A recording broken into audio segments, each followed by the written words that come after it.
ಎಲ್ಲರಿಗೂ ನಮಸ್ಕಾರ. ನಾನು ನಿಮ್ಮ ಡಾಕ್ಟರ್ BK ರಾಮಪ್ರವೀಣ್, ಜನತಾ ಆಯುರ್ವೇದ ಹಾಸನ. ಓಂ ನಮಾಮಿ ಧನ್ವಂತರಿ ಮಾದಿರೇವಂ ಸುರಾಸುರೈರ್ವಂದಿತ ಪಾದಪದ್ಮಂ ಲೋಕೆ ಜರಾರುಗ್ಭಯ ಮೃತ್ಯುನಾಶಂ ಧಾತಾರಮೇಶಂ ವಿವಿಧೌಷಧೀನಾ ಧನ್ವಂತರಿ ರಮಾನಾಥಂ ಸರ್ವರೋಗ ನಿವಾರಕಂ ಆಯುರ್ವೇದ ಪ್ರವರ್ತಾರಂ ಒಂದೇ ಪೀಯೂಷದಾಯಕಂ. ಸರ್ವೇ ಜನಾಃ ಸುಖಿನೋ ಭವಂತು, ಸರ್ವೇ ಸಂತು ನಿರಾಮಯಃ. ಓಂ ಶಾಂತಿ ಶಾಂತಿ ಶಾಂತಿ. ವೀಕ್ಷಕರೇ, ಎಳೆ ಮಕ್ಕಳಿದ್ದ ಮನೆಯಲ್ಲಿ, ಪುಟ್ಟ ಮಕ್ಕಳಿದ್ದ ಮನೆಯಲ್ಲಿ ಈ ಒಂದು ಬೇರು ಇದ್ದೇ ಇರ್ತದೆ. ಈ ಒಂದು ಬೇರು ಇರೋದ್ರಿಂದ ಮಕ್ಕಳ ಆರೋಗ್ಯವನ್ನು ಕಾಪಾಡುವಲ್ಲಿ ಹಾಗೂ ದೊಡ್ಡವರ ಆರೋಗ್ಯವನ್ನು ಕಾಪಾಡುವಲ್ಲಿ ಇದು ಸಹಕಾರಿಯಾಗಿದೆ. ಹಾಗಾದರೆ ಇದು ಯಾವ ಬೇರು ಅಂತ ನೀವು ಯೋಚನೆ ಮಾಡ್ತಾ ಇದ್ದೀರಾ? ಅದೇನೇ ಬಜೆ ಅಂತ ಬೇರು. ಇದೇ ಆ ಬೇರು.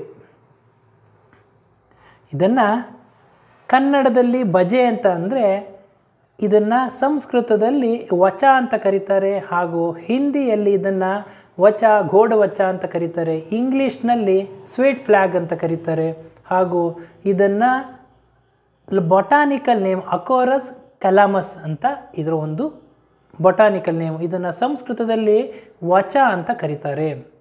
ಈ ಒಂದು ಬಜೆ ಯಾವ ರಸ ಇರ್ತದೆ ಅಂತಂದರೆ, ಯಾವ ಟೇಸ್ಟ್ ಇರುತ್ತೆ ಅಂತಂದರೆ, ಇದು ಕಟು ತಿಕ್ತ ರಸ ಅಂತಂದರೆ ಖಾರ ಹಾಗೂ ಕಹಿ ಟೇಸ್ಟ್ ಇರ್ತಕ್ಕಂತಹ ಈ ಒಂದು ಬಜೆ ಗುಣ ಇದರದ್ದು ಲಘು ತೀಕ್ಷ್ಣ ಗುಣ ಇರ್ತದೆ. ಅಂತಂದರೆ ಲಘು, ಲೈಟ್ ಫಾರ್ ಡೈಜೆಷನ್, ಈಸಿಯಾಗಿ ಅಬ್ಸರ್ವ್ ಆಗ್ತದೆ.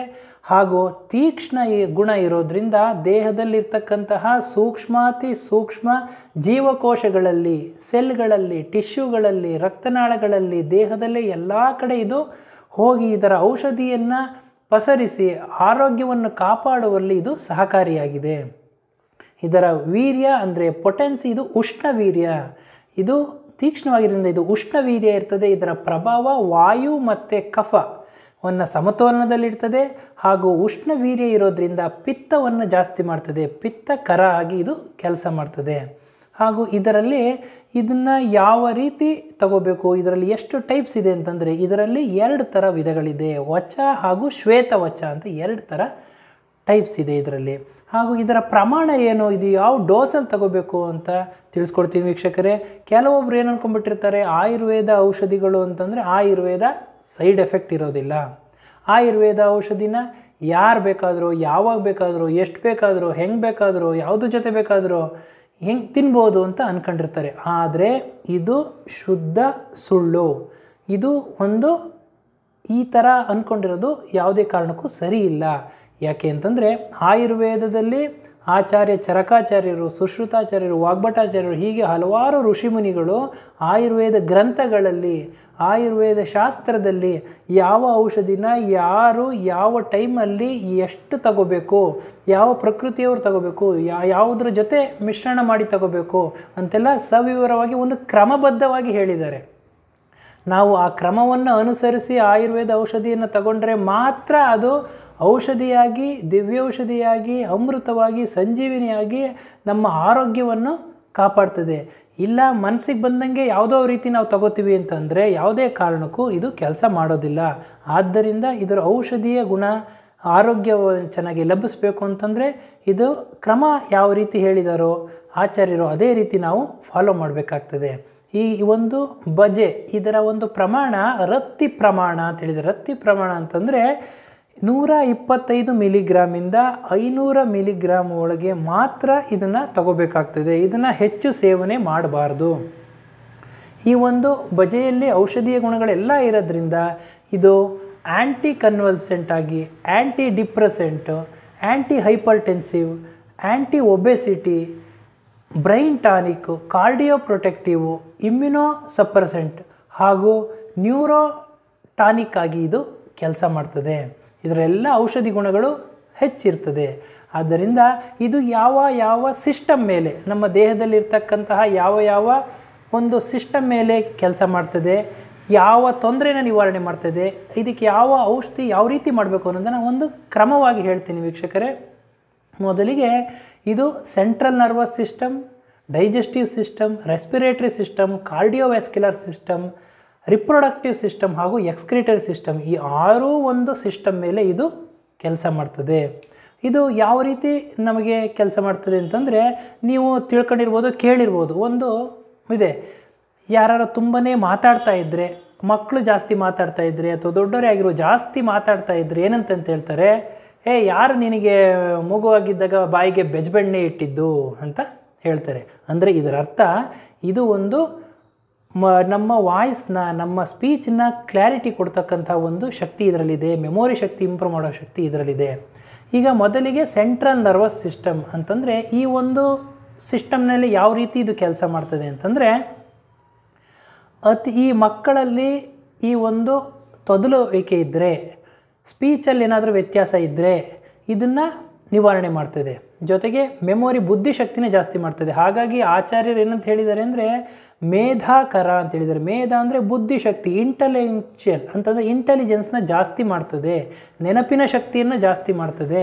ಹಾಗೂ ಸ್ವರಪ್ರದ ಅಂತಂತ ಹೇಳಿದ್ದಾರೆ. ಸ್ವರಪ್ರದ ಅಂತಂದರೆ ಈ ಒಂದು ವಾಯ್ಸ್ನ ಕ್ಲಾರಿಟಿ ಕೊಡ್ತದೆ.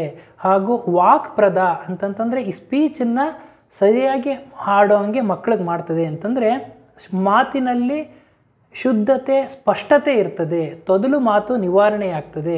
ಈ ಎಲ್ಲ ಔಷಧಿಗಳ ಗುಣಗಳು ಇರೋದ್ರಿಂದ ಇದನ್ನು ಬುದ್ಧಿಶಕ್ತಿಯನ್ನು ಇಂಪ್ರೂವ್ ಮಾಡ್ತದೆ. ಹಾಗೂ ಉನ್ಮಾದಹರ, ಅಪಸ್ಮಾರಹರ ಈ ಒಂದು ಕಾಯಿಲೆಗಳನ್ನ ನಿವಾರಣೆ ಮಾಡುವಂಥ ಶಕ್ತಿ ಇದರಲ್ಲಿದೆ. ಹಾಗೂ ಈ ಎಲ್ಲ ಔಷಧಿಗಳು ಗುಣಗಳ ಇರೋದ್ರಿಂದ ಇದು ಸೆಂಟ್ರಲ್ ನರ್ವಸ್ ಸಿಸ್ಟಮ್ನಲ್ಲಿ ನಮ್ಮ ಆರೋಗ್ಯವನ್ನು ಕಾಪಾಡಲು ಸಹಕಾರಿಯಾಗಿದೆ. ಇನ್ನು ಡೈಜೆಸ್ಟಿವ್ ಸಿಸ್ಟಮ್, ಈ ಡೈಜೆಸ್ಟಿವ್ ಸಿಸ್ಟಮಿಗೆ ಬಂದರೆ ಇದು ದೀಪನ, ಪಾಚನ, ಅನುಲೋಮನ, ವಿಬಂಧಹರ, ಆಧ್ಮಾನಹರ ಹೀಗೆ ಹಲವಾರು ಹೇಳಿದ್ದಾರೆ. ದೀಪನ ಅಂತಂತಂದರೆ ತಿಂದ ಆಹಾರ, ಫಸ್ಟು ಹೊಟ್ಟೆ ಹಸುವು ಚೆನ್ನಾಗಾಗಬೇಕು. ಯಾರಿಗೆ ಹಸುವಿರುತ್ತದೋ ಊಟ ಬಲ್ಲವನಿಗೆ ರೋಗವಿಲ್ಲ ಅಂತ ಗಾದೆ ಇದೆ. ಅದೇ ರೀತಿ ಹಸುವು ಚೆನ್ನಾಗಾಗಬೇಕಾದ್ರೆ ದೀಪನ ಅಂತಂದರೆ ಅಗ್ನಿ ದೀಪನ ಆಗೋದಕ್ಕೆ ಇದು ಸಹಕಾರಿಯಾಗಿದೆ. ಹಾಗೂ ಪಾಚನ ಅಂದರೆ ತಿಂದ ಆಹಾರ ಸುಲಭವಾಗಿ ಜೀರ್ಣವಾಗಲು ಇದು ಸಹಕಾರಿಯಾಗಿದೆ. ಹಾಗೂ ಅನುಲೋಮನ ಅಂತಂದರೆ ತಿಂದ ಆಹಾರ ಜೀರ್ಣವಾಗಿ ಮಲಮೂತ್ರ ವಿಸರ್ಜನೆ ಸರಿಯಾಗಿ ಆಗೋದಕ್ಕೆ ಇದು ಸಹಕಾರಿಯಾಗಿದೆ. ಅದರ ಜೊತೆಗೆ ಆಧ್ಮಾನಹರ, ಆಧ್ಮಾನಹರ ಅಂತಂತಂದರೆ ಈ ಒಂದು ಬ್ಲೋಟಿಂಗ್ ಅಬ್ಡಮನ್, ಆಧ್ಮಾನ ಅಂತಂದರೆ ಡಿಸ್ಟೆನ್ಷನ್ ಆಫ್ ಅಬ್ಡಮನ್, ಈ ವಾಯು ತುಂಬ್ಕೊಂಡ್ಬಿಟ್ಟು ಏನಾಗುತ್ತೆ ಹೊಟ್ಟೆ ಉಬ್ರ ಬರ್ತದೆ, ಹೊಟ್ಟೆಯಲ್ಲಿ ಗ್ಯಾಸ್ ತುಂಬಿರ್ತದೆ. ಆದರೆ ಆ ಗ್ಯಾಸು ನಿವಾರಣೆ ಆಗೋದಕ್ಕೆ ಇದು ಸಹಕಾರಿಯಾಗಿದೆ. ವಿಬಂಧಹರ, ವಿಬಂಧ ಅಂತಂದರೆ ಕಾನ್ಸ್ಟಿಪೇಷನ್ ಅಂದರೆ ಮಲಬದ್ಧತೆ ಇದ್ದಾಗ ಇದು ಮಲಬದ್ಧತೆಯನ್ನು ನಿವಾರಣೆ ಮಾಡುವ ಶಕ್ತಿ ಇದರಲ್ಲಿ ಇದೆ. ಹಾಗೆ ಡೈಜೆಸ್ಟಿವ್ ಸಿಸ್ಟಮ್ ಆದ ನಂತರ ಇನ್ನು ಇದು ರಿಪ್ರೊಡಕ್ಟಿವ್ ಸಿಸ್ಟಮಿಗೆ ಬಂತು ಅಂತಂದರೆ, ಈ ರಿಪ್ರೊಡಕ್ಟಿವ್ ಸಿಸ್ಟಮಲ್ಲಿ ಯಾವ ರೀತಿ ಅಂತಂದರೆ ಹೆಣ್ಣು ಮಕ್ಕಳಲ್ಲಿ ಸರಿಯಾದ ಪ್ರತಿ ತಿಂಗಳು ಸರಿಯಾಗಿ ಮುಟ್ಟಿನ ಸಮಸ್ಯೆ ಇದ್ದ ಸಂದರ್ಭದಲ್ಲಿ, ಹಾಗೂ ಈ ಒಂದು ಡೆಲಿವರಿ ಸರಿಯಾಗಿ ಆಗದಲೆ, ಡೆಲಿವರಿ ಸಂದರ್ಭದಲ್ಲಿ ಪ್ರಸವ ಆಗಬೇಕಾದ್ರೆ, ಡೆಲಿವರಿ ಆಗಬೇಕಾದ್ರೆ ತುಂಬಾ ಒಂದು ಹಿಂಸೆ ಅಥವಾ ಡೆಲಿವರಿ ಲಾಂಗ್ ಎಳಿತಾ ಇತ್ತು ಅಂತಂದರೆ ಅಂಥ ಸಂದರ್ಭದಲ್ಲಿ ಇದು ಔಷಧಿಯಾಗಿ ಕೆಲಸ ಮಾಡ್ತದೆ. ಹಾಗೂ ಇದು ಒಂದು ರೆಸ್ಪಿರೇಟ್ರಿ ಸಿಸ್ಟಮಲ್ಲಿ ಅಂತಂದರೆ ಶ್ವಾಸಕೋಶ ಸಂಬಂಧಿ ಕಾಯಿಲೆಗಳನ್ನು ನಿವಾರಣೆ ಮಾಡಲು ಇದು ಸಹಕಾರಿಯಾಗಿದೆ. ಶೀತ, ಕೆಮ್ಮು, ನೆಗಡಿ, ಬ್ರಾಂಕೈಟಿಸು, ಅಸ್ತಮಾ, ವೀಸಿಂಗ್ ಈ ಎಲ್ಲ ಒಂದು ತೊಂದರೆಗಳನ್ನು ನಿವಾರಣೆ ಮಾಡುವಂಥ ಶಕ್ತಿ ಇದರಲ್ಲಿದೆ. ಇನ್ನು ಸರ್ಕ್ಯುಲೇಟ್ರಿ ಸಿಸ್ಟಮ್, ಈ ಸರ್ಕ್ಯುಲೇಟ್ರಿ ಸಿಸ್ಟಮ್ ಅಂತಂದರೆ ನಮ್ಮ ದೇಹದ ಹೃದಯವನ್ನು, ಆರೋಗ್ಯವನ್ನು ಕಾಪಾಡಲು ಸಹಕಾರಿಯಾಗಿದೆ.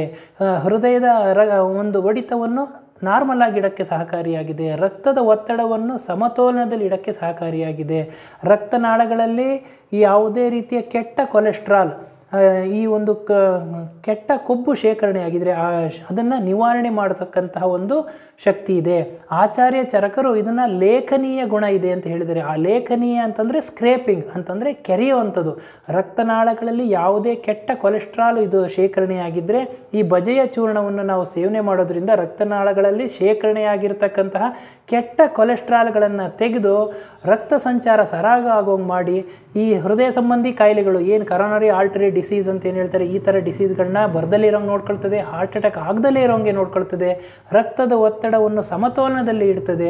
ಹಾಗೂ ಇದರ ಜೊತೆಗೆ ಕೆಟ್ಟ ಕೊಲೆಸ್ಟ್ರಾಲ್ನ ನಿವಾರಣೆ ಮಾಡೋದ್ರಿಂದ ಒಬೆಸಿಟಿ ಅಂತಂದರೆ ಸ್ಥೂಲ ಅಂದರೆ ಈ ಒಂದು ಹೆವಿ ವೆಯ್ಟ್ ಇರ್ತಾರಲ್ಲ ಆ ವೆಯ್ಟ್ ರಿಡಕ್ಷನಲ್ಲೂ ಇದು ತುಂಬಾ ಸಹಕಾರಿಯಾಗಿದೆ. ಇನ್ನು ಈ ಒಂದು ಎಕ್ಸ್ಕ್ರೀಟರಿ ಸಿಸ್ಟಮ್ ಅಂತಂದರೆ ಕಿಡ್ನಿ ಸಂಬಂಧಿ ಕಾಯಿಲೆಗಳನ್ನು ನಿವಾರಣೆ ಮಾಡ್ತದೆ, ಕಿಡ್ನಿಗೆ ಆರೋಗ್ಯವನ್ನು ನೀಡ್ತದೆ, ಹಾಗೂ ಕಿಡ್ನಿ ಸ್ಟೋನ್ ಸಮಸ್ಯೆಗಳನ್ನು ಇದು ನಿವಾರಣೆ ಮಾಡ್ತದೆ. ಹಾಗಾದರೆ ಈಗ ಕ್ರಮಬದ್ಧವಾಗಿ ಹೋಗೋಣ, ಯಾವ್ಯಾವ ಕಾಯಿಲೆಗೆ ಯಾವ ರೀತಿ ಇದನ್ನು ಉಪಯೋಗಿಸ್ಬೇಕು ಅಂತ ನಾನು ತಿಳಿಸ್ಕೊಡ್ತೀನಿ. ಮೊದಲಿಗೆ ಮಕ್ಕಳಲ್ಲಿ ಈ ಒಂದು ಯಾವುದೇ ರೀತಿ ಒಂದು ತೊಂದರೆಗಳು ಅಂತಂದರೆ ಈ ತೊದಲು ಮಾತಾಡ್ತಾ ಇದ್ದ ಮಕ್ಕಳಲ್ಲಿ ಏನು ಮಾಡಬೇಕು ಅಂದರೆ ಬಜೆನ ಒಂದು ಸತಿ ಮಾತ್ರ ತೇಯಬೇಕು. ಬಜೆನ ತೇಯಬೇಕಾದ್ರೆ ಯಾವುದೇ ಕಾರಣಕ್ಕೂ ಈ ಗಂಧ ತೇಯ್ದಂಗೆ ತುಂಬನೇ ತೇಯ್ಬಿಟ್ಟು ಪೇಸ್ಟ್ ಥರ ಮಾಡಿ ಹಚ್ಚೋದಲ್ಲ. ಯಾಕೆಂದರೆ ಇದು ತೀಕ್ಷ್ಣ ಗುಣ ಇರ್ತದೆ, ಲಘು ತೀಕ್ಷ್ಣ ಉಷ್ಣ ಗುಣ ಇರೋದ್ರಿಂದ ಉಷ್ಣ ಸಂಬಂಧಿ ಕಾಯಿಲೆಗಳು ಬರೋ ಹೆಚ್ಚು. ಆದ್ದರಿಂದ ಇದು ಪ್ರಮಾಣ ಬಹಳ ಇಂಪಾರ್ಟೆಂಟು. ಏನು ಅಂತಂದರೆ ಮಕ್ಕಳಲ್ಲಿ ಕೆಮ್ಮಿದ್ದ ಸಂದರ್ಭದಲ್ಲಿ, ಈ ಒಂದು ಶೀತ ಕೆಮ್ಮು ಇದ್ದ ಸಂದರ್ಭದಲ್ಲಿ ಒಂದು ಸತಿ ಮಾತ್ರ ಬಜೆಯನ್ನು ತೇಯ್ದು ಅದನ್ನು ಜೊತೆ ಜೇನುತುಪ್ಪ ಜೊತೆ ಮಿಶ್ರಣ ಮಾಡಿ ನೆಕ್ಸೋದ್ರಿಂದ ಈ ತೊಂದರೆ ಎಲ್ಲ ನಿವಾರಣೆ ಆಗ್ತದೆ. ಇನ್ನು ಕೆಮ್ಮು ಹಾಗೂ ವೀಸಿಂಗ್ ಇದ್ದರೆ ಅಥವಾ ಏನಾದರೂ ಆ ಥರ ಒಂದು ಅಸ್ತಮ ಸಂಬಂಧಿ ಕಾಯಿಲೆ ಇತ್ತು ಅಂತಂದರೆ ತಾಯಿಯ ಎದೆ ಹಾಲಿನಲ್ಲಿ ಈ ಬಜೆಯನ್ನು ತೇಯ್ದು ನೆಕ್ಸೋದ್ರಿಂದ ಈ ತೊಂದರೆ ನಿವಾರಣೆ ಆಗ್ತದೆ. ಇನ್ನು ಮಕ್ಕಳಲ್ಲಿ 7-8ನೇ ತಿಂಗಳಲ್ಲಿ ಹಲ್ಲು ಹುಟ್ಟುತ್ತದೆ. ಆ ಹಲ್ಲು ಹುಟ್ಟೋ ಸಂದರ್ಭದಲ್ಲಿ ಜ್ವರ ಬರೋದು ಸರ್ವೇ ಸಾಮಾನ್ಯ. ಅಂಥ ಜ್ವರ ಬಂದ ಸಂದರ್ಭದಲ್ಲೂ ಅಷ್ಟೇ ಈ ಒಂದು 125 ಮಿಲಿಗ್ರಾಮ್ ಅಷ್ಟು ವಚ ಚೂರ್ಣವನ್ನು ಜೇನುತುಪ್ಪ ಜೊತೆ ಮಿಶ್ರಣ ಮಾಡಿ ಕೊಡೋದ್ರಿಂದ ಈ ತೊಂದರೆ ನಿವಾರಣೆ ಆಗ್ತದೆ. ಹಾಗೂ ಮಾತು ತೊದಲುತ್ತಾ ಇದ್ದರೆ ಈ ಚೂರ್ಣವನ್ನು ಈ 125 ಮಿಲಿಗ್ರಾಮ್ ಚೂರ್ಣವನ್ನು ತುಪ್ಪದ ಜೊತೆ ಸೇವನೆ ಮಾಡಿಸೋದ್ರಿಂದ ಈ ಒಂದು ತೊಂದರೆಗಳು ತೊದಲು ಮಾತು ಅವೆಲ್ಲದು ನಿವಾರಣೆ ಆಗ್ತದೆ. ಹಾಗೂ ಇನ್ನು ಡೈಜೆಸ್ಟಿವ್ ಸಿಸ್ಟಮ್ ಅಂತಂದರೆ ಈ ಪಾಚನ ಆಗೋದಕ್ಕೆ ಹೊಟ್ಟೆ ಉಬ್ರ ಈ ಥರ ಏನು ತೊಂದರೆ ಇದ್ದ ಸಂದರ್ಭದಲ್ಲಿ ಮಕ್ಕಳಲ್ಲಿ ಸಾಮಾನ್ಯವಾಗಿ ಸಣ್ಣ ಮಕ್ಕಳಲ್ಲಿ ಕಫ ಪ್ರಧಾನ ವ್ಯಾಧಿಗಳು ಜಾಸ್ತಿ, ಮಧ್ಯ ವಯಸ್ಸಿನಲ್ಲಿ ಪಿತ್ತ ಪ್ರಧಾನ ವ್ಯಾಧಿಗಳು ಜಾಸ್ತಿ, 50 ವರ್ಷ ಆದಮೇಲೆ ವಾಯು ಪ್ರಧಾನ ವ್ಯಾಧಿಗಳು ಜಾಸ್ತಿ. ಆದರೆ ಕೆಲವೊಬ್ಬರು ಮಕ್ಕಳು ಬಂದು ಹೇಳ್ತಿರ್ತಾರೆ, ಅವರ ಪೇರೆಂಟ್ಸ್ ಬಂದು ಹೇಳ್ತಿರ್ತಾರೆ, ಮಗು ಹಾಲು ಕುಡಿದಿದೆ ಅಥವಾ ಊಟ ಮಾಡಿದೆ, ಅದು ಕಕ್ಕಸ್ಗೆ ಹೋಗಿಲ್ಲ, ಗ್ಯಾಸ್ ಪಾಸ್ ಆಗ್ತಾ ಇಲ್ಲ, ಹೂಸ್ ಹೋಗ್ತಾ ಇಲ್ಲ ಅಂತ ಹೇಳ್ತಿರ್ತಾರೆ, ಹೊಟ್ಟೆ ಉಬ್ರ ಇರ್ತದೆ. ಅಂಥ ಸಂದರ್ಭದಲ್ಲಿ ಈ ವಚ ಚೂರ್ಣವನ್ನು ಈ ಬಜೆಯ ಚೂರ್ಣದ ಜೊತೆಗೆ ಈ ಹರಳೆಣ್ಣೆಯನ್ನು ಮಿಶ್ರಣ ಮಾಡಿ ಹೊಟ್ಟೆ ಮೇಲೆ ಲೇಪ ಹಾಕೊಳ್ಳೋದ್ರಿಂದ ಗ್ಯಾಸ್ ಸರಾಗವಾಗಿ ಪಾಸ್ ಆಗ್ತದೆ ಹಾಗೂ ಮಲಬದ್ಧತೆ ನಿವಾರಣೆಯಾಗ್ತದೆ, ಹೊಟ್ಟೆ ಉಬ್ರ ಕಡಿಮೆ ಆಗ್ತದೆ. ಹಾಗೂ ಈ ಒಂದು ಸರ್ಕ್ಯುಲೇಟರಿ ಸಿಸ್ಟಮ್ ಅಂತಂದರೆ ಹೃದಯ ಸಂಬಂಧಿ ಕಾಯಿಲೆಗಳನ್ನ ತಡೆಯೋದ್ರಲ್ಲಿ ಇದು ಸಹಕಾರಿಯಾಗಿದೆ. ಈಗ ಅತಿಯಾದ ರಕ್ತದ ಒತ್ತಡವನ್ನು ಸಮತೋಲನಕ್ಕೆ ತರಲು ಹಾಗೂ ಹೃದಯದ ಆರೋಗ್ಯವನ್ನು ಕಾಪಾಡ್ಕೋಬೇಕಾದ್ರೆ 125 ಮಿಲಿಗ್ರಾಮ್ ಚೂರ್ಣವನ್ನು ಬಿಸಿ ನೀರಿನಲ್ಲಿ ಹಾಕ್ಕೊಂಡು ಪ್ರತಿನಿತ್ಯ ಸೇವನೆ ಮಾಡೋದರಿಂದ ರಕ್ತನಾಳಗಳಲ್ಲಿ ಶೇಖರಣೆಯಾಗಿರ್ತಕ್ಕಂತಹ ಕೆಟ್ಟ ಕೊಲೆಸ್ಟ್ರಾಲು ನಿವಾರಣೆ ಆಗ್ತದೆ, ಹೃದಯದ ಆರೋಗ್ಯವನ್ನು ಕಾಪಾಡ್ತದೆ, ಒಬೆಸಿಟಿ ಇನ್ನು ಕಡಿಮೆ ಮಾಡ್ತದೆ ಹಾಗೂ ಈ ಟ್ರೈಗ್ಲಿಸರೈಡ್ಸ್ ಲೆವೆಲ್ನ ಕಡಿಮೆ ಮಾಡ್ತದೆ ಹಾಗೂ LDL ಲೆವೆಲ್ನ ಕಡಿಮೆ ಮಾಡಿ ಆರೋಗ್ಯವನ್ನು ಕಾಪಾಡಲು ಇದು ಸಹಕಾರಿಯಾಗಿದೆ. ಕೊರೊನರಿ ಆರ್ಟರಿ ಡಿಸೀಸ್ ಈ ಎಲ್ಲ ಒಂದು ಹೃದಯದ ಸಂಬಂಧಿ ಕಾಯಿಲೆಗಳನ್ನು ತಡೆಯಲು ಸಹಕಾರಿಯಾಗಿದೆ. ಹಾಗೂ ಇನ್ನು ರಿಪ್ರೊಡಕ್ಟಿವ್ ಸಿಸ್ಟಮಲ್ಲಿ ನಾನು ಆಗಲೇ ಹೇಳ್ದಂಗೆ ಹೆಣ್ಣು ಮಕ್ಕಳಲ್ಲಿ ಪೀರಿಯಡ್ಸ್ ಕರೆಕ್ಟಾಗಿ ಆಗದಲೇ ಇದ್ದ ಸಂದರ್ಭದಲ್ಲಿ 5 ತಿಂಗಳು 6 ತಿಂಗಳಾದರೂ ಮುಟ್ಟಾಗಿರಲ್ಲ, ಅಂಥ ಸಂದರ್ಭದಲ್ಲಿ ಈ ಒಂದು ಚೂರ್ಣವನ್ನು ಸೇವನೆ ಮಾಡೋದ್ರಿಂದ ಪೀರಿಯಡ್ಸು ಮುಟ್ಟಿನ ಸಮಸ್ಯೆ ನಿವಾರಣೆ ಆಗ್ತದೆ. ಹಾಗೂ ಈ ಒಂದು ಡೆಲಿವರಿ ಟೈಮಲ್ಲಿ ಡೆಲಿವರಿ ಕಷ್ಟ ಆಗ್ತಾ ಇತ್ತು ಅಂತ ಸಂದರ್ಭದಲ್ಲಿ, ಕಷ್ಟ ಪ್ರಸವ ಇದ್ದ ಸಂದರ್ಭದಲ್ಲಿ ಈ ಒಂದು ಬಜೆಯ ಚೂರ್ಣವನ್ನು ಈ ಬಜೆಯ ಚೂರ್ಣದ ಜೊತೆಗೆ ಕಾಳು ಮೆಣಸಿನ ಚೂರ್ಣವನ್ನು ಮಿಶ್ರಣ ಮಾಡಿ, ಕಾಳು ಮೆಣಸು ಬಜೆ ಚೂರ್ಣ ಜೊತೆಗೆ ಕೇಸರಿಯನ್ನು ಮಿಶ್ರಣ ಮಾಡಿ ಸೇವನೆ ಮಾಡೋದ್ರಿಂದ ಸುಲಭವಾಗಿ ಡೆಲಿವರಿ ಆಗ್ತದೆ. ಕಾರಣ ಏನು ಅಂತಂದರೆ ಇದು ತೀಕ್ಷ್ಣ ಉಷ್ಣ ಗುಣ ಇರೋದ್ರಿಂದ, ಉಷ್ಣವೀರ್ಯ ಇರೋದ್ರಿಂದ ಯುಟರಸ್ ಅಂತ ಗರ್ಭಾಶಯನ್ನು ಸಂಕುಚಿತ ಮಾಡೋ ಒಂದು ಶಕ್ತಿ ಇದೆ. ಗರ್ಭಾಶಯ ಯಾವಾಗ ಕಾಂಟ್ರಾಕ್ಟ್ ಆಗುತ್ತೋ ಸುಲಭವಾಗಿ ಡೆಲಿವರಿ ಆಗ್ತದೆ. ಆದರೆ ಒಂದು ವಿಷಯ ವೀಕ್ಷಕರೇ, ಯಾವುದೇ ಕಾರಣಕ್ಕೂ ಈ ಒಂದು ಉಷ್ಣವೀರ್ಯ ಇರ್ತಕ್ಕಂತಹ ಬಜೆಯನ್ನು ಗರ್ಭಿಣಿಯರು ಯಾವುದೇ ಕಾರಣಕ್ಕೂ ತೆಗೆದುಕೊಳ್ಬಾರ್ದು. ಹಾಗೂ ಹಾಲು ಉಣಿಸ್ತಾ ಇರ್ತಕ್ಕಂತಹ ಮಕ್ಕಳು ಲ್ಯಾಕ್ಟೇಷನ್ ಪೀರಿಯಡ್ ಅಂತ ಹೇಳಿದ್ರೆ ಆ ಲ್ಯಾಕ್ಟೇಟಿಂಗ್ ವುಮನ್ ಯಾವುದೇ ಕಾರಣಕ್ಕೂ ತಗೋಬಾರ್ದು. ಪಿತ್ತ ಪ್ರಧಾನ ವ್ಯಾಧಿಗಳು ಜಾಸ್ತಿ ಇದ್ದಾಗ ತಗೋಬಾರ್ದು, ಉಷ್ಣ ಪ್ರಧಾನ ವ್ಯಾಧಿಗಳು ಜಾಸ್ತಿ ಇದ್ದಾಗ ತಗೋಬಾರ್ದು. ಇದನ್ನು ಯಾವ ಲಿಮಿಟೆಡ್ ಆಗಿ ಅದೇ ರೀತಿ ನಾವು ಉಪಯೋಗಿಸ್ಬೇಕಾಗ್ತದೆ. ಈಗ ಸಣ್ಣ ಮಕ್ಕಳಲ್ಲಿ ಇದನ್ನು ಎಷ್ಟು ಉಪಯೋಗಿಸ್ಬೇಕು ಅಂತಂದರೆ 1 ತಿಂಗಳ ಮಗುವಿನಲ್ಲಿ ಏನಾದರೂ ಕೆಮ್ಮು ಶೀತ ಈ ಥರ ಒಂದು ಸಂದರ್ಭ ಇತ್ತು ಅಂತಂದರೆ ಒಂದು ಸತಿ ಮಾತ್ರ ನಾವು ಸಾಣೆಕಲ್ಲಲ್ಲಿ ತೇಯ್ದು ತುಪ್ಪದ ಜೊತೆ ಸೇವನೆ ಮಾಡಿಸ್ಬೇಕಾಗುತ್ತದೆ. ಒಂದೊಂದು ತಿಂಗಳಿಗೆ ಒಂದೊಂದು ಸತಿ ಮಾತ್ರ ತೇಯಬೇಕಾಗುತ್ತೆ ಅಂತಂದರೆ 1 ತಿಂಗಳ ಮಗುವಿಗೆ 1 ಸತಿ ತೇಯಬೇಕು, 2 ತಿಂಗಳ ಮಗುವಿಗೆ 2 ಸತಿ ತೇಯಬೇಕಾಗ್ತದೆ. ಯಾವುದೇ ಕಾರಣಕ್ಕೂ ಗಂಧದ ಥರ ಗಟ್ಟಿಗೆ ತೇಯಬಾರ್ದು ಇದನ್ನು. ಹಾಗೂ ಇನ್ನು ಎಕ್ಸ್ಕ್ರಿಟರಿ ಸಿಸ್ಟಮ್ಸ್ ಸಂಬಂಧಪಟ್ಟಂತೆ ಅಂತಂದರೆ ಕಿಡ್ನಿಯ ಆರೋಗ್ಯವನ್ನು ಕಾಪಾಡುವಲ್ಲಿ ಸಹಕಾರಿಯಾಗಿದೆ ಹಾಗೂ ಇದರಲ್ಲಿ ಕಿಡ್ನಿ ಸ್ಟೋನ್ನ ನಿವಾರಣೆ ಮಾಡುವಂಥ ಒಂದು ಶಕ್ತಿ ಇದರಲ್ಲಿ ಇದೆ. ಇನ್ನು ಚರ್ಮ ಸಂಬಂಧಿ ಕಾಯಿಲೆ ಅಂತಂದರೆ ಕೆಲವೊಬ್ಬರಿಗೆ ಬಿಳಿ ಚಿಬ್ಬಿರ್ತದೆ. ಬಿಳಿ ಚಿಬ್ಬಿದ್ದ ಸಂದರ್ಭದಲ್ಲಿ ಈ ಬಜೆ ಹಾಗೂ ಶ್ರೀಗಂಧ ಎರಡನ್ನೂ ಮಜ್ಜಿಗೆ ಜೊತೆ ಚೆನ್ನಾಗಿ ತೆಗೆದು ಬಿಳಿ ಚಿಬ್ಬಿದ್ದ ಜಾಗದಲ್ಲಿ ಲೇಪ ಹಾಕೊಳ್ಳೋದ್ರಿಂದ ಬಿಳಿ ಚಿಬ್ಬು ತೊಂದರೆ ಈ ಸಮಸ್ಯೆ ನಿವಾರಣೆ ಆಗ್ತದೆ. ಇನ್ನು ಕೆಲವೊಬ್ಬರಿಗೆ ಅತಿಯಾದ ಒಂದು ತಲೆನೋವು ಇರ್ತದೆ.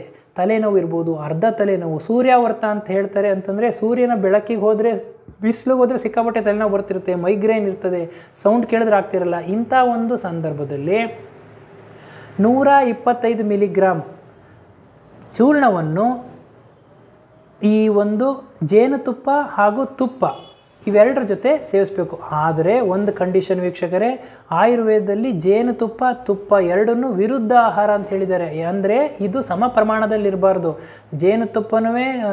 ತುಪ್ಪನೂ ಎರಡು ಸಮ ಪ್ರಮಾಣದಲ್ಲಿ ತಗೊಂಡ್ರೆ ನಾವು ಅದು ವಿರುದ್ಧ ಆಹಾರವಾಗಿ ಕೆಲಸ ಮಾಡ್ತದೆ. ಆದ್ದರಿಂದ ತುಪ್ಪ ಜಾಸ್ತಿ ಇದ್ದರೆ ಜೇನುತುಪ್ಪ ಕಡಿಮೆ ಇರಬೇಕು, ಇಲ್ಲ ಜೇನುತುಪ್ಪ ಜಾಸ್ತಿ ಇದ್ದರೆ ತುಪ್ಪ ಕಡಿಮೆ ಇರಬೇಕು. ಈ ಒಂದು ಪ್ರಮಾಣದಲ್ಲಿ ಅಸಮಾನ ಪ್ರಮಾಣ, ಈ ಒಂದು ಪ್ರಮಾಣದಲ್ಲಿ ಈ ಚೂರ್ಣವನ್ನು ಇದ್ರ ಜೊತೆ ಮಿಶ್ರಣ ಮಾಡಿ ಸೇವನೆ ಮಾಡೋದ್ರಿಂದ ಅರ್ಧ ತಲೆನೋವು, ಸೂರ್ಯಾವರ್ತ, ಈ ಮೈಗ್ರೇನ್ ಹೆಡ್ಡೇಕ್ ಎಲ್ಲ ತೊಂದರೆಗಳು ನಿವಾರಣೆ ಆಗ್ತದೆ. ಇನ್ನು ಬಾಹ್ಯ ಅಪ್ಲೈ ಮಾಡೋದು ಯಾವ ರೀತಿ ಮಾಡಬೇಕು ಅಂತಂದರೆ, ಈ ಚೂರ್ಣವನ್ನು ನೀರಿನಲ್ಲಿ ನೆನೆಸಿ ಹಣೆ ಮೇಲೆ ಅಪ್ಲೈ ಮಾಡೋದ್ರಿಂದ, ಈ ತಲೆನೋವು ಬಾಹ್ಯವಾಗಿ ಅಪ್ಲೈ ಮಾಡೋದ್ರಿಂದ ಈ ತೊಂದರೆಗಳು ನಿವಾರಣೆ ಆಗ್ತದೆ. ಇನ್ನು ಮಕ್ಕಳಲ್ಲಿ ಕೆಲವೊಬ್ಬರು ಮಕ್ಕಳಲ್ಲಿ ಹೇಳ್ದಂಗೆ ಹೊಟ್ಟೆ ಉಬ್ರ ಇರ್ತದೆ. ಹೊಟ್ಟೆ ಉಬ್ರ ಇರ್ತದೆ ಆಹಾರ ಸರಿಯಾಗಿ ಜೀರ್ಣ ಆಗಿರೋದಿಲ್ಲ. ಅಂಥ ಸಂದರ್ಭದಲ್ಲಿ ಹೊಟ್ಟೆ ಉಬ್ರ ಇದ್ದಾಗ ಹರಳೆಣ್ಣೆ ಜೊತೆ ಮಿಶ್ರಣ ಮಾಡಿ ಹೊಟ್ಟೆ ಮೇಲೆ ಲೇಪ ಹಾಕ್ಕೊಳ್ಳೋದ್ರಿಂದ ಮಲಬದ್ಧತೆ ನಿವಾರಣೆಯಾಗಿ ಗ್ಯಾಸ್ ಎಲ್ಲ ಪಾಸಾಗಿ ಈ ತೊಂದರೆಗಳು ಎಲ್ಲದು ನಿವಾರಣೆ ಆಗ್ತದೆ. ಇನ್ನು ಕೆಲವೊಬ್ಬರಿಗೆ ಈ ನೆನಪಿನ ಶಕ್ತಿ ಕಡಿಮೆ ಇರ್ತದೆ. ಅಂತಂದರೆ ಮೆಮೊರಿ ಪವರು ಕಡಿಮೆ ಇರ್ತದೆ, ಕಾನ್ಸಂಟ್ರೇಷನ್ ಲೆವೆಲ್ ಕಡಿಮೆ ಇರ್ತದೆ, ಏಕಾಗ್ರತೆ ಕಡಿಮೆ ಇರ್ತದೆ ಮಕ್ಕಳಲ್ಲಿ ಈ ಕೆಲವೊಬ್ಬರು ವಿಷಯದಲ್ಲಿ. ಅಂಥ ಸಂದರ್ಭದಲ್ಲಿ ಮೇಧ್ಯ ರಸಾಯನಾಸ್ ಅಂತ ಆಯುರ್ವೇದದಲ್ಲಿ ಹೇಳಿದ್ದಾರೆ. ಅಂತಂದರೆ ಬ್ರಾಹ್ಮಿ, ಶಂಖಪುಷ್ಪಿ, ವಚ ಇವೆಲ್ಲ ಮೇಧ್ಯ ರಸಾಯನ ಅಂತಂದರೆ ಬುದ್ಧಿಶಕ್ತಿಯನ್ನು ಇಂಪ್ರೂವ್ ಮಾಡ್ತದೆ. ಈ ಬ್ರಾಹ್ಮಿ ಚೂರ್ಣ 50 ಗ್ರಾಮು, ಶಂಖಪುಷ್ಪಿ ಚೂರ್ಣ 50 ಗ್ರಾಮು ಹಾಗೂ ವಚ ಚೂರ್ಣ 50 ಗ್ರಾಮ್ ಮೂರೂ ಚೂರ್ಣವನ್ನು ಮಿಶ್ರಣ ಮಾಡಿ ಪ್ರತಿದಿನ ಬೆಳಗ್ಗೆ 500 ಮಿಲಿಗ್ರಾಮ್ ಹಾಗೂ ಸಾಯಂಕಾಲ 500 ಮಿಲಿಗ್ರಾಮ್ ಚೂರ್ಣನ ಅಸಮಾನ ಪ್ರಮಾಣದಲ್ಲಿ ತುಪ್ಪ ಹಾಗೂ ಜೇನುತುಪ್ಪದ ಜೊತೆ ಮಿಶ್ರಣ ಮಾಡಿ ಸೇವನೆ ಮಾಡಬೇಕು. ಇಲ್ಲೂ ಅಷ್ಟೇ ಯಾವುದೇ ಕಾರಣಕ್ಕೂ ತುಪ್ಪ ಹಾಗೂ ಜೇನುತುಪ್ಪ ಸಮ ಪ್ರಮಾಣದಲ್ಲಿ ಇರಬಾರ್ದು. ತುಪ್ಪ ಜಾಸ್ತಿ ಇದ್ದರೆ ಜೇನುತುಪ್ಪ ಕಡಿಮೆ ಇರಬೇಕು, ಜೇನುತುಪ್ಪ ಜಾಸ್ತಿ ಇದ್ದರೆ ತುಪ್ಪ ಕಡಿಮೆ ಇರಬೇಕು. ಈ ಒಂದು ಮಿಶ್ರಣ ಮಾಡಿಕೊಂಡು ಸೇವನೆ ಮಾಡೋದ್ರಿಂದ ನೆನಪಿನ ಶಕ್ತಿ ಜಾಸ್ತಿ ಆಗ್ತದೆ ಹಾಗೂ ಬುದ್ಧಿಶಕ್ತಿ ಜಾಸ್ತಿ ಆಗ್ತದೆ. ಇನ್ನು ಕೆಲವೊಬ್ಬರಿಗೆ ಟೆನ್ಷನ್ ಜಾಸ್ತಿ ಇರ್ತದೆ, ಈ ಒತ್ತಡ ಜಾಸ್ತಿ ಇರ್ತದೆ, ಆ್ಯಂಗ್ಸೈಟಿ, ಡಿಪ್ರೆಷನ್ಗೆ ಹೋಗಿರ್ತಾರೆ ಹಾಗೂ ಈ ಒಂದು ಯೋಚನೆ ಖಿನ್ನತೆಯಲ್ಲಿರ್ತಾರೆ. ಅಂಥ ಸಂದರ್ಭದಲ್ಲಿ ಈ ಒಂದು ಬಜೆ ಟ್ರ್ಯಾಂಕ್ವಲೈಸಿಂಗ್ ಎಫೆಕ್ಟ್ ಇರುತ್ತೆ. ಇದು ಟ್ರ್ಯಾಂಕ್ವಲೈಸರ್ ಆಗಿ ಕೆಲಸ ಮಾಡ್ತದೆ. ಟ್ರ್ಯಾಂಕ್ವಲೈಸರ್ ಅಂತಂದರೆ ಏನು ಅಂತಂದರೆ ಇದು ಮನಸ್ಸಿಗೆ ಶಾಂತಿಯನ್ನು ಕೊಡ್ತದೆ. ಯಾವುದೇ ಒಂದು ಖಿನ್ನತೆ ಇದ್ದರೆ, ಟೆನ್ಷನ್ ಇದ್ದರೆ, ಆ್ಯಂಗ್ಸೈಟಿ ಇದ್ದರೆ, ಆತಂಕ ಇದ್ದರೆ ಈ ಎಲ್ಲ ಒಂದು ಸಂದರ್ಭದಲ್ಲಿ ಮನಸ್ಸಿಗೆ ಒಂದು ಶಾಂತಿ ಕೊಡುವಂಥ ಒಂದು ಶಕ್ತಿ ಇದರಲ್ಲಿದೆ. ಹಾಗಾಗಿ ನಮ್ಮ ಆಚಾರ್ಯರು ಇದನ್ನು ಮೇಧ್ಯ ಅಂತ ಹೇಳಿದ್ದಾರೆ. ಮೇಧ್ಯ ರಸಾಯನದಲ್ಲಿ ಹೇಳಿದ್ದಾರೆ. ಬುದ್ಧಿಶಕ್ತಿಯನ್ನು ಇಂಪ್ರೂವ್ ಮಾಡ್ತದೆ, ನೆನಪಿನ ಶಕ್ತಿಯನ್ನು ಇಂಪ್ರೂವ್ ಮಾಡ್ತದೆ, ನಮ್ಮ ಒಂದು ಆರೋಗ್ಯವನ್ನು ಕಾಪಾಡುವಲ್ಲಿ ಇದು ತುಂಬಾ ಸಹಕಾರಿಯಾಗಿದೆ. ಹಾಗೂ ಈ ಒಂದು ಆಯುರ್ವೇದದಲ್ಲಿ ಪಂಚಕರ್ಮ ಅಂತ ಹೇಳಿದ್ದಾರೆ. ಪಂಚಕರ್ಮ ಟ್ರೀಟ್ಮೆಂಟಲ್ಲಿ ವಮನ ಅಂತ ಒಂದು ಟ್ರೀಟ್ಮೆಂಟ್ ಹೇಳಿದ್ದಾರೆ. ಅಂತಂದರೆ ವಾಂತಿ ಮಾಡಿಸೋದು. ಅಂತಂದರೆ ಕಫ ದೇಹದಲ್ಲಿರ್ತಕ್ಕಂಥ ವಿಕೃತ ಕಫವನ್ನು ವಾಂತಿ ಮುಖಾಂತರ ತೆಗಿತಾರೆ. ಆ ಒಂದು ಪಂಚಕರ್ಮದ ಒಂದು ಪ್ರೊಸೀಜರಲ್ಲಿ ವಚಾಚೂರ್ಣ ಪ್ರಮುಖ ಪಾತ್ರ ವಹಿಸ್ತದೆ.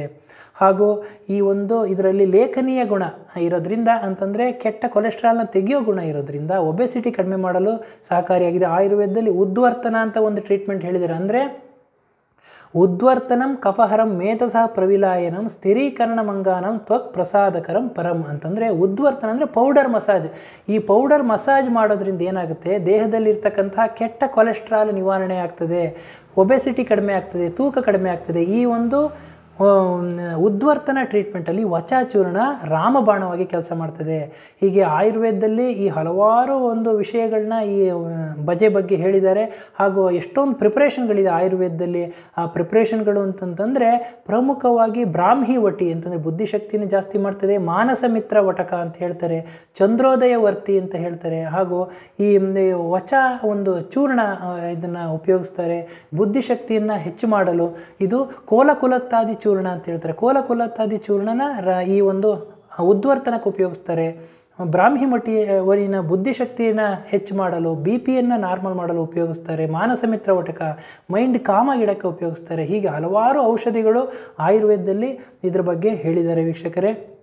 ಇದರಲ್ಲಿ ಏನೇನೋ ಬಜೆ ಬಗ್ಗೆ ಅಂದರೆ ವಚದ ಬಗ್ಗೆ ಏನೇನು ಮಾಹಿತಿ ಇದೆಯೋ ನಾನು ಮ್ಯಾಕ್ಸಿಮಮ್ ಎಲ್ಲ ಹೇಳಿದ್ದೀನಿ ಅಂತ ನಾನು ಅಂದ್ಕೊಳ್ತೀನಿ. ಆದರೆ ಈ ಎಲ್ಲ ಔಷಧಿಗಳನ್ನು ನೀವು ತಗೋಬೇಕಾದ್ರೆ ನೀವು ಸೂಕ್ತ ಆಯುರ್ವೇದ ತಜ್ಞ ವೈದ್ಯರನ್ನು ಮೊದಲು ಭೇಟಿ ಮಾಡಿ ನಿಮ್ಮ ಒಂದು ಪರೀಕ್ಷೆಯನ್ನು ಮಾಡಿಸ್ಕೊಳ್ಳಿ. ಏನಿದೆ ನಿಮ್ಮ ನಾಡಿ ಪರೀಕ್ಷೆ, ಪ್ರತಿಯೊಂದು ಈ ಒಂದು ಬಿ ಪಿ, ಪಲ್ಸ್, ಪ್ರತಿಯೊಂದು ಪರೀಕ್ಷೆಯನ್ನು ಮಾಡಿಸ್ಕೊಂಡು ನಿಮಗೇನು ತೊಂದರೆ ಇದೆ ಅನ್ನೋದನ್ನು ತಿಳ್ಕೊಂಡು ತದನಂತರ ಈ ತೊಂದರೆಗೆ ಯಾವ ರೀತಿ ನೀವು ಔಷಧಿ ಮಾಡ್ಕೋಬೇಕು ಅನ್ನೋದನ್ನು ಅವ್ರ ಹತ್ರ ಕೇಳಿ ಅವರ ಸೂಕ್ತ ಸಲಹೆ ಮಾರ್ಗದರ್ಶನದ ನಂತರ ನೀವು ಔಷಧಿ ಮಾಡಿಕೊಂಡು ತಮ್ಮ ಆರೋಗ್ಯವನ್ನು ಕಾಪಾಡ್ಕೋಬೇಕು ಅಂತ ಹೇಳ್ತಾ ಇವತ್ತಿನ ಈ ಸಂಚಿಕೆಯನ್ನು ಮುಗಿಸ್ತಾ ಇದ್ದೀನಿ. ನನ್ನ ಈ ವಿಡಿಯೋ ತಮಗೆ ಇಷ್ಟವಾಗಿದ್ದಲ್ಲಿ ಲೈಕ್ ಮಾಡಿ, ಶೇರ್ ಮಾಡಿ ಹಾಗೂ ಕಾಮೆಂಟ್ ಮೂಲಕ ತಮ್ಮ ಅನಿಸಿಕೆ ಅಭಿಪ್ರಾಯಗಳನ್ನು ತಿಳಿಸಿ ಅಂತ ಹೇಳ್ತಾ ಇವತ್ತಿನ ಸಂಚಿಕೆ ಮುಗಿಸ್ತಾ ಇದ್ದೀನಿ. ಎಲ್ಲರಿಗೂ ಧನ್ಯವಾದ.